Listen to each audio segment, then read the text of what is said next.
Alright folks, welcome back to the channel Techado, and I have already given you a lot of episodes about the spread and all that stuff. So today this episode is going to be a little bit different because today in this episode we are going to learn how this virus actually spread across Italy and Spain, and why is there a lot of mortality in Italy and Spain. So why is there more mortality in Italy and Spain compared to other countries? We are going to separate that in another episode because I'm thinking that if I make like 15 minutes videos, you guys will not catch up.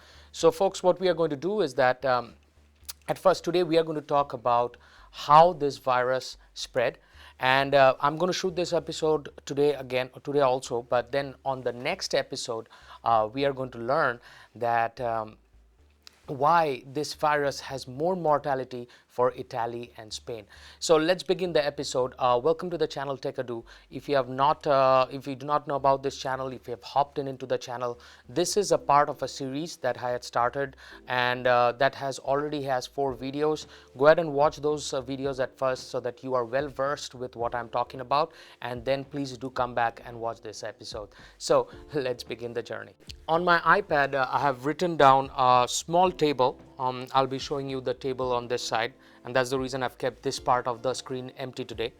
And you're going to understand that I've narrated here 2 very key points, and there's one more point that media has totally forgotten to cover.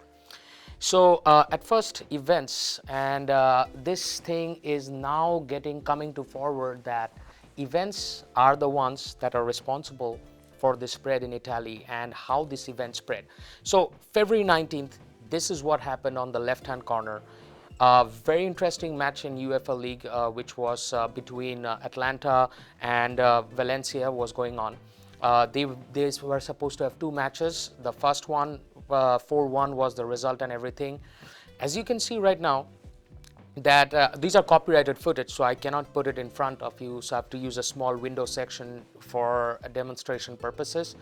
As you can see right now in this picture, that there is a lot of people in that zone, which means that there is more than 20,000 people in a confined area.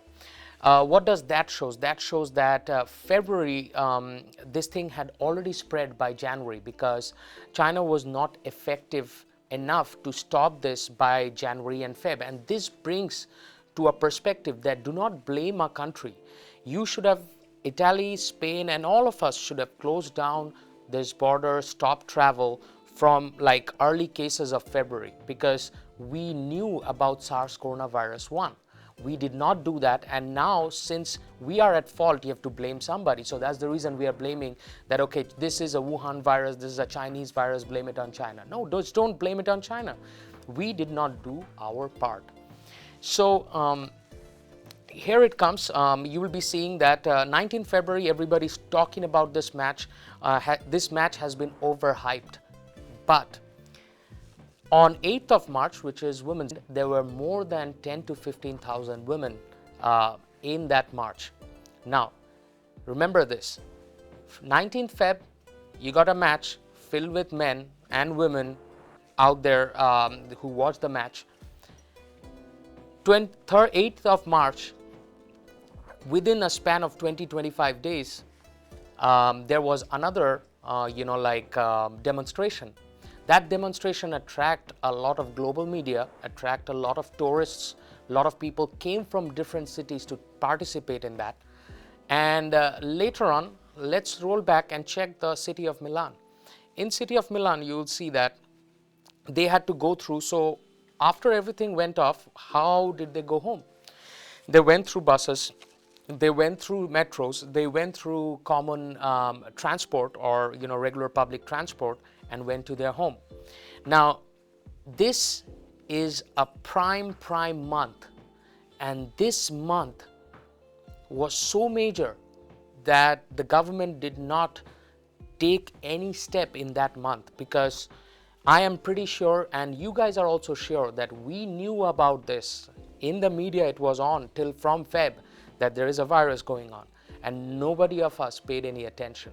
And I was the first one to tell all my members in my family that this is going to be a SARS virus and we all need to get prepared, but nobody listened to me.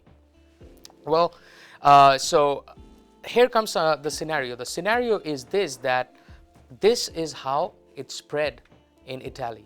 19th Feb, 8th of March, major gatherings. That's how it spread. Now you'll be asking the question to me that thus, how did it spread in Spain? Well, for Spain, I've got another list of events for you. And this list of events, you can find it online. Again, I'm going to post it, my sources out here. So these are the sources that I got the events from. And on February events in Spain, they organized a marathon in Seville. So that was Seville Marathon. Again, over 8,000, 5,000 to 10,000 people in the streets. And cough and sneeze, we don't care about that. And it's now that we care. And most of the time, I've seen a very bad habit that when people cough or sneeze, they will not cover their mouth. This is your prime hygienic education. Whenever you cough or sneeze, you cover your mouth. You put your hands in front of your mouth to stop the spread. But we didn't do that. So you understood where it happened, right? And Sitges Carnival is a carnival, if you do not follow. It's a very vibrant festival. And this festival doesn't actually go in one particular area in Spain. It goes in Madrid, Barcelona, and some other sporadic part of the country, so it is a festival that is, that goes all around the country. Even though these festivals are going on, and the government knowing that there is a virus that's going on in China, Italy also is a major import of products.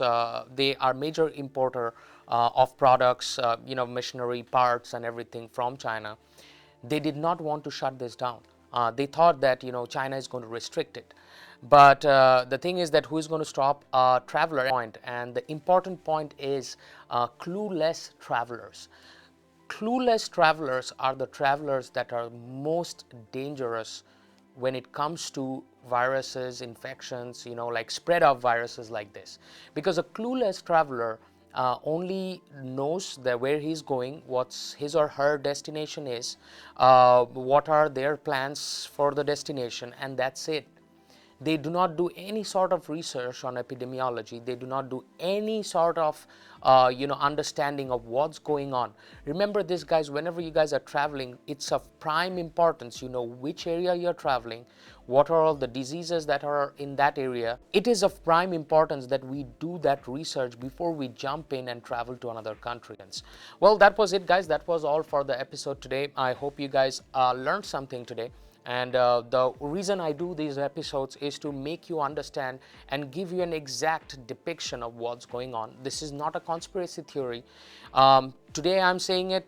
In 2 or 3 days, you will see that the world is saying it. It has happened before also.